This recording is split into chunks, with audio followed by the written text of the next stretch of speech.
अत्याधुनिक अस्पताल के अनुभवी डॉक्टर अब आपके शहर रतनगढ़ में। रतनगढ़ के चूरू बस स्टैंड के पास स्थित सुमंगल हॉस्पिटल में सभी प्रकार की आपातकालीन सेवाओं के साथ साथ अनुभवी डॉक्टरों द्वारा ओपीडी व आईपीडी चिकित्सा 24x7, आपातकाली उपचार सहित सभी प्रकार के ऑपरेशन, आयुर्वेदिक तरीके से ऑपरेशन व उपचार सहित पंचकर्म की सुविधा उपलब्ध है। पता Sumangalam hospital, Churu bus stand के पास, रतनगढ़। श्री पंचमुखी बालाजी मंदिर में 10 दिवसीय धार्मिक कार्यक्रम का शुभारंभ 20 दिसंबर से होगा। मंदिर परिसर में 20 से 28 दिसंबर तक श्री राम कथा का आयोजन होगा, जिसके शुभारंभ पर 20 दिसंबर की सुबह 10:30 बजे श्री ताल वाले बालाजी मंदिर से श्री पंचमुखी बालाजी मंदिर तक ध्वजा यात्रा निकाली जाएगी। दोपहर 12:30 बजे से शाम 4:30 बजे तक आयोजित होने वाली कथा का वाचन पंडित शंभू शरण लाटा द्वारा किया जाएगा। 29 दिसंबर को बाबा रामदेव का जुम्मा होगा। कथा में शहर से आने वाले श्रद्धालु के लिए श्री ताल वाले बालाजी मंदिर, धानुका कुआ, रामचंद्र पार्क, घंटाघर एवं छोटी स्ट्रीट के पास से निःशुल्क वाहन व्यवस्था भी उपलब्ध रहेगी। आयोजन को लेकर श्री पंचमुखी बालाजी भक्त मंडल, भाईजी हनुमान प्रसाद पोदार के परिकर, प्राचीन श्री श्याम मंदिर कमेटी, नवज्योति पंडितपुर रामलीला, खांडल विप्र युवा मंडल, आर्यवत हिंदू युवा सेना, श्री गौड़ ब्राह्मण युवक संघ, ग्रामीण किसान छात्रावास परिवार के सदस्य जुटे हुए हैं। कथा के पोस्टर का विमोचन बुधवार को श्री पंचमुखी बालाजी मंदिर में हुआ। आयोजन समिति के अजय बंसिया ने बताया कि कथा के मुख्य यजमान बंसीधर पवन सेवदा व रामेश्वर लाल पूर्णमल बंसिया परिवार होंगे। इस अवसर पर लालचंद सोनी, अशोक बीड़ा, पिंडू शर्मा, अनिरुद्ध दायमा, भीमराज प्रजापत, सूरज भान ढाका, धर्मवीर सुंडा, ताराचंद भाटी सहित कई लोग उपस्थित थे।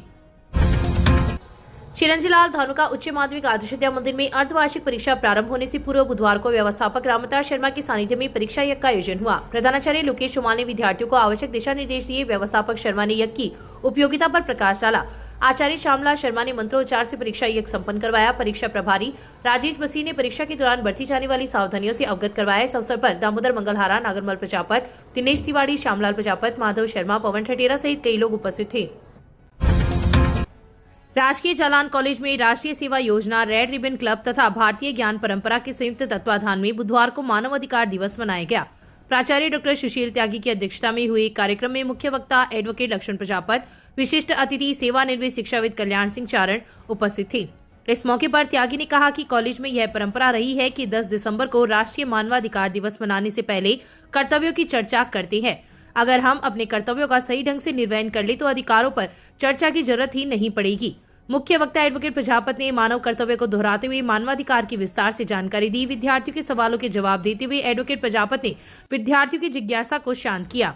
शिक्षाविद चारण ने इस तरह के आयोजनों की महत्ता पर प्रकाश डाला। कार्यक्रम के अंतर्गत विद्यार्थियों से मानव अधिकार के शपथ पत्र पर हस्ताक्षर करवाए गए तथा संबंधित पोस्टर का अतिथियों द्वारा विमोचन किया गया। उक्त आयोजन के पश्चात सांस्कृतिक कार्यक्रम झनकार का आयोजन हुआ। सांस्कृतिक कार्यक्रम के अंतर्गत पोस्टर प्रतियोगिता में रचना सोनी ने प्रथम, जीनल ने द्वितीय तथा कुलदीप सिंह ने तृतीय स्थान प्राप्त किया। प्रोफेसर त्यागी ने बताया कि उक्त कार्यक्रम आगामी 3 दिनों तक चलेगा, जिसमें विद्यार्थी विचित्र वेशभूषा, मूका अभिनय, गायन, काव्य पाठ एवं अन्य कार्यक्रमों की प्रस्तुति देंगे। विजेताओं को 26 जनवरी के अवसर पर पुरस्कृत किया जाएगा। राष्ट्रीय सेवा योजना कार्यक्रम अधिकारी डॉक्टर रेखा शर्मा ने अतिथियों का आभार प्रकट किया। इस अवसर पर प्रोफेसर मनीषा, शैलेश कुमार, प्रियंका कुमारी, सुशीला चौधरी, मरियम बानो, कमल कुमार योगी सहित कॉलेज परिवार के सदस्य व विद्यार्थी उपस्थित थे। हनुमान प्रसाद सीताराम सेवा समिति ने बुधवार को गांव कादिया की राजकीय उच्च माध्यमिक स्कूल में एक अलमारी भेंट की है। समिति के अध्यक्ष सीताराम शर्मा ने अपने पुत्र गौरव व पुत्रवधू मीतू धादेश की शादी की प्रथम वर्षगांठ पर उक्त अलमारी भेंट की है।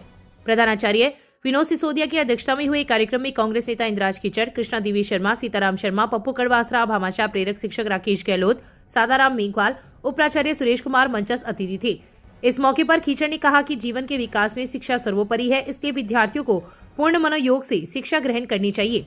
सीताराम शर्मा ने समिति के सेवा कार्यों की जानकारी देते हुए अन्य सक्षम लोगों से राजकीय स्कूलों में सहयोग का आह्वान किया।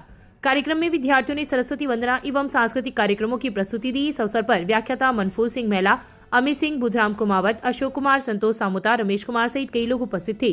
संचालन व्याख्याता अंजू ने किया। रतनगढ़ अभिभाषक संघ के 12 दिसंबर को होने वाले चुनावों के लिए बुधवार को अध्यक्ष पद के लिए नामांकन भरे गए। बुधवार को कुल 7 उम्मीदवार एडवोकेट मनीष शर्मा, आशुतोष पुरोहित, प्रमोद इंदौरिया, देवेंद्र चोटिया, भंवर सिंह, निर्मल बुढ़ाडरा, महेंद्र सैनी ने अपने नामांकन पत्र मुख्य निर्वाचन अधिकारी जगदीश प्रसाद स्वामी के समक्ष पेश किए। सहायक निर्वाचन अधिकारी शशिकांत शर्मा ने बताया कि 7 उम्मीदवारों में से 4 उम्मीदवारों ने स्वेच्छा से अपने नाम वापस ले लिए। नाम वापस लेने के पश्चात एडवोकेट देवेंद्र चोटिया, प्रमोद इंदौरिया, महेंद्र सैनी चुनावी मैदान में डटे हुए हैं। 12 दिसंबर को अध्यक्ष पद का चुनाव होगा। रतनगढ़ नागरिक परिषद दिल्ली एनसीआर के सहयोग से बुधवार को गांव मालपुर की राजकीय माध्यमिक स्कूल में अध्ययनरत विद्यार्थियों को जुराब व जूते वितरित किए गए। कार्यक्रम में पवन सराफ, अरुण रामगढ़िया, राकेश शर्मा, सज्जन सराफ सहित मंचस्थ अतिथि थे। इस मौके पर वक्ताओं ने कहा कि विद्यार्थियों के लिए इस तरह का सहयोग अन्य लोगों के लिए प्रेरणादायी है। एक दंपति ने बुधवार को अपनी शादी की 40वीं वर्षगांठ पर नुआ रोड स्थित अपना घर आश्रम में रहने वाले निराश्रितों को भोजन करवाकर उनके बीच शादी की वर्षगांठ मनाई।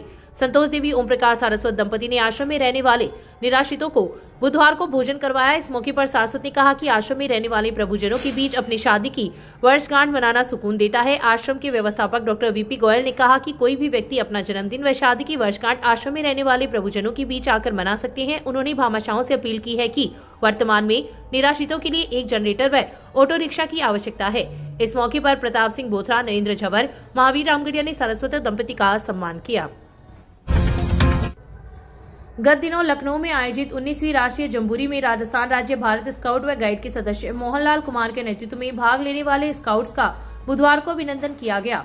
स्थानीय संघ सचिव राकेश कुमार ने बताया कि 19वीं राष्ट्रीय जम्बूरी 23 से 29 नवंबर तक आयोजित हुई थी। इसमें भाग लेने वाले स्काउट का सम्मान संघ मुख्यालय भवन रतनगढ़ में डीवाईएसपी इंसार अली व सीआई गौरव खीड़िया के मुख्य अतिथि में आयोजित किया गया, जिसकी अध्यक्षता संघ के प्रधान संतोष इंदौरिया ने की।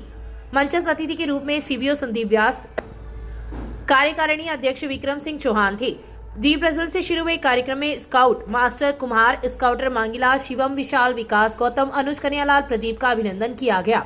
इस मौके पर डीवाईएसपी ने स्काउट को कर्तव्य से कार्य करने की प्रेरणा दी। कार्यक्रम के पश्चात स्थानीय स्काउट संघ की कार्यकारिणी की बैठक हुई, जिसमें आगामी कार्यक्रमों पर चर्चा की गई।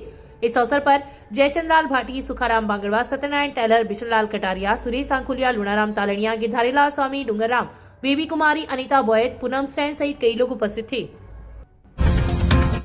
भाजपा गोरीसर मंडल बैठक बुधवार को शहर के भाजपा कार्यालय में हुई। बैठक को संबोधित करते हुए भाजपा नेता दीनदयाल पारिक ने कहा कि 20 दिसंबर को सेवा संकल्प दिवस मनाया जाएगा, जिसकी तैयारियों को लेकर प्रत्येक मंडल पर बैठक का आयोजन किया जा रहा है। इस अवसर पर भाजपा नेता अर्जुन सिंह फ्रासा, हिम्मत सिंह मालासी, मंडल अध्यक्ष सुशील इंदौरिया, पर्वत सिंह, राकेश गौड़, बनवारी लाल मेघवाल, सरपंच संपत नायक, गिरधारीलाल प्रजापत, सीताराम शर्मा, राजेश मेघवाल सहित कई लोग उपस्थित थे। इस मौके पर वक्ताओं ने कहा कि सेवा संकल्प दिवस पर आयोजित कार्यक्रम में अधिक से अधिक लोगों की भागीदारी सुनिश्चित करने का प्रयास किया जाए। बिदासर थाना इलाके में नाबालिगा की हत्या के 52 घंटे बाद शव का अंतिम संस्कार किया गया। घटना के बाद परिजन हत्यारे को पकड़ने की मांग को लेकर धरना दे रहे थे। मामले की गंभीरता को देखते हुए पुलिस ने 5 दिन के अंदर मामले का खुलासा कर आरोपी को गिरफ्तार करने का आश्वासन दिया, तब जाकर परिजन माने तथा धरने को समाप्त किया। पोस्टमार्टम के बाद बुधवार को शव का अंतिम संस्कार किया गया। मामले के अनुसार एक नाबालिगा का शव सोमवार की सुबह उसके घर से 1 किलोमीटर दूर बीहड़ में मिला था। नाबालिगा सोच के लिए गई थी। घटना के बाद से परिजनों एवं लोगों में आक्रोश दिखाई दिया तथा आरोपी की गिरफ्तारी की मांग को लेकर धरने पर बैठ गए थे। मंगलवार की सुबह थाना अधिकारी दिलीप सिंह अस्पताल पहुंचे तथा ग्रामीणों से समझाइश का प्रयास किया, लेकिन परिजन अपनी मांगों पर अड़े रहे। इसके बाद बिदासर एसडीएम आमीलाल यादव, सुजानगढ़ एएसपी दिनेश कुमार व डीएसपी दर्जाराम भी मौके पर पहुंचे। दोपहर 3 बजे धरनार्थियों की 12 सदस्यीय समिति ने प्रशासन से वार्ता की, जिसमें हत्या के आरोपी की तत्काल गिरफ्तारी करने, मेडिकल बोर्ड द्वारा पोस्टमार्टम करने, पोस्टमार्टम की वीडियो रिकॉर्डिंग और रिपोर्ट परिजनों को सौंपने, एक से ज्यादा आरोपी हो तो मुख्य आरोपी को तुरंत गिरफ्तार करने की मांग रखी। करीब 40 मिनट चली इस वार्ता में मांगों पर सहमति बनने एवं 5 दिन के भीतर मामले का खुलासा कर आरोपी को गिरफ्तार करने का आश्वासन दिया गया, तब जाकर धरना समाप्त हुआ। धरने के दौरान यह बात भी सामने आई कि नाबालिगा के पेट में भ्रूण था। हालांकि इसकी आधिकारिक पुष्टि अभी तक नहीं हुई है। नेत्र रोग की समस्या से परेशान लोगों के लिए अब खुशखबरी। शहर के बीरा मंदिर के पास स्थित Bhama medical and general store पर प्रत्येक गुरुवार की सुबह 10 से दोपहर 2 बजे तक बाहर से आए हुए डॉक्टरों द्वारा अपनी सेवाएं दी जाती है, जिसमें इस बीमारी से ग्रसित लोगों का समुचित उपचार किया जाता है। जयपुर, सीकर एवं बीकानेर से दवा मंगवाने के लिए भी संपर्क करें।